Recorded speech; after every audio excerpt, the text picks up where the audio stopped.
எங்க அம்மாலாம் வருஷத்துக்கு ஒரு டைம் இந்த தீபாவளிக்கோ இல்லைன்னா பொங்கலுக்கோ வந்து இந்த வீடை க்ளீன் பண்ணும்பொழுது நான்லாம் இருக்கிற இடம் தெரியாம ஓடிடுவேன். உடம்பு சரியில்லை, கை வலி, கால் வலின்னு சொல்லிட்டு ஏதாவது ஒரு ரீசன் சொல்லி நான் வந்துட்டு அதில் வந்து பார்த்தீங்கன்னா கலந்துக்க மாட்டேன். என் தங்கச்சி தான் நிறைய வேலை செய்வா. உண்மையாக சொல்ல போகணும்னா கல்யாணத்துக்கு முன்னாடிலாம் நான் சாப்பிட்ட தட்டே வந்து எங்கள் அப்பா சம்டைம்ஸ் எடுத்து வைப்பாரு. அந்த அளவுக்கு ஈஸியாக இருந்திருக்கேன். இப்போ எல்லாமே நானே செய்யணுங்கிறது இப்போ பழகிருச்சுன்னு தான் சொல்லணும். நம்ம டிமார்ட்ல வாங்கிட்டு வந்துருந்த அந்த கொஞ்சம் திங்ஸ் எல்லாமே வந்துட்டு அரேஞ்ச் பண்ணிடலாம் அப்படின்னு சொல்லிட்டு ஆல்ரெடி இருந்த பாக்ஸ்ல எல்லாம் வந்துட்டு கொஞ்சம் எல்லாமே நான் வந்து மேக்ஸிமம் பிளாஸ்டிக்ல தான் வச்சிருக்கேன். ரொம்ப நாளைக்கு முன்னாடி வாங்கினதை கொஞ்சம் வந்து நம்ம எடுத்து போட்டுட்டு இந்த புதுசுல ஃபில் பண்ணிடலாம் அப்படின்னு சொல்லிட்டு தான் ரெடி பண்ணிட்டு இருந்தேன். பாப்பா வந்து உண்மையிலேயே எனக்கு ரொம்ப ஹெல்ப் பண்ணா.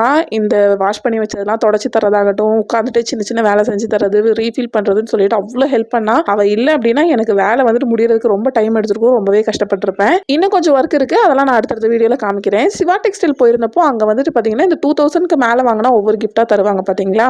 ஸோ அந்த மாதிரி வாங்கும்போது பாத்தீங்கன்னா எனக்கு வந்துட்டு இந்த ஒரு அழகான ஹாட் பாக்ஸ் கிடைச்சது. இதோட ஸ்ட்ரக்சர் எனக்கு ரொம்பவே பிடிச்சிருந்தது. ரொம்ப அழகா இருக்குல்ல.